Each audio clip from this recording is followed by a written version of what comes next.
Hey everyone, Rick Hong here for Hollywood First Look Features. We are at the premiere for Dr. Sleep. The movie stars Ewan McGregor and Rebecca Ferguson. This is the sequel to Stephen King's The Shining. Let's take a first look.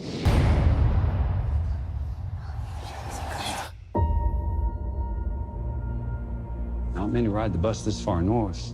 You're running away from something?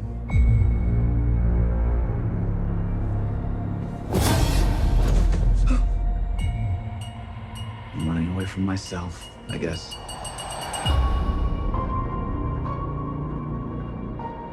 Hi. You can hear me.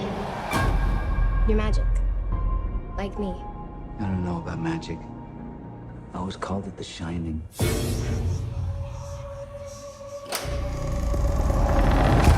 The world is a hungry place. A dangerous place.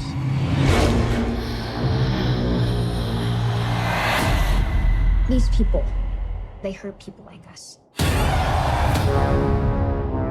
These empty devils, they'll eat what shines. And they've noticed that little girl. Wow, hi there. How does it feel to be here in the world? Be in a movie with the world of Stephen King? I'm really excited to be a part of the Shining legacy. I'm excited for people to see it too.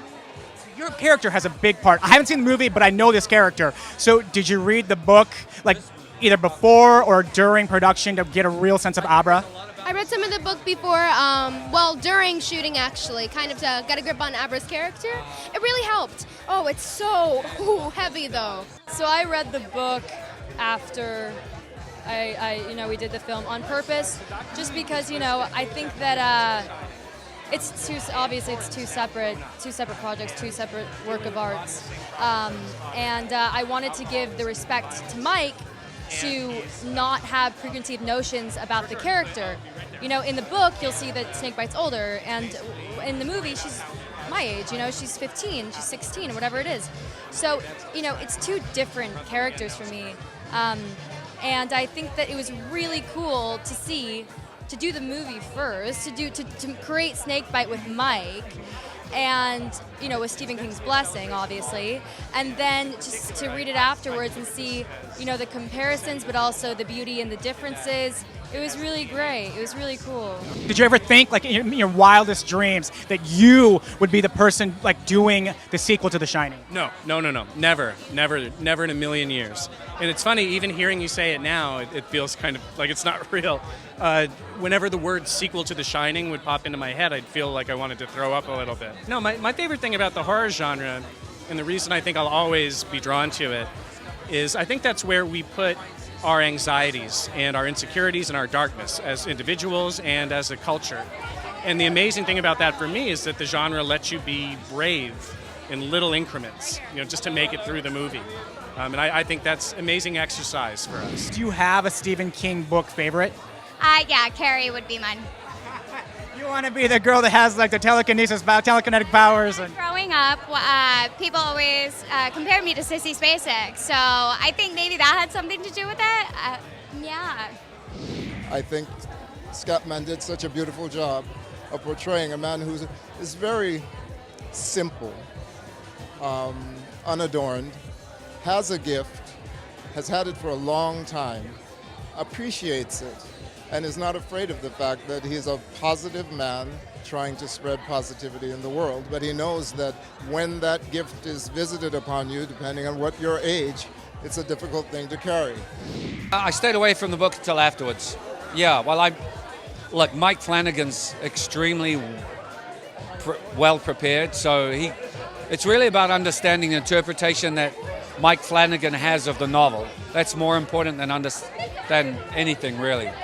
And so Mike Flanagan's interpreted the novel for the screen, and then I have to understand what it is Mike Flanagan's trying to realize and then interpret that in a way that's helpful. Well, speaking of Mike, do you feel like you're in good hands because Mike's done 2 other Stephen King adaptations. So, yeah, if you want to do Stephen King, you want to stay close to Mike Flanagan. He really understands King's literature, yeah. And he understands the horror genre. Yeah, and he's very, very respectful, and technically I think he's right up there. Follow-on novel called Dr. Sleep, and in it he took some of the characters from The Shining and he expanded on some of the themes of The Shining, but he took it in a different direction, and he expanded one of those themes to quite a great extent. It doesn't really. He has created this band of supernatural characters called the True Knot, who feed off the psychic energy of children, which is very strong, and but they managed to release that energy by torturing them and killing them ultimately. So they're a pretty unbelievably horrendous and violent group of people, and that sort of is a whole nother element that didn't really take place in the Shining movie, other than in the energy of that hotel. And there's also a younger character, Abra, played by Kyliegh, who's just an amazing young actor. And so there are some new characters, obviously, in this film too. The movie's in theaters October 30th. Until next time, I'm Rick Hong. You've been watching Hollywood First Look Feature. There's a place.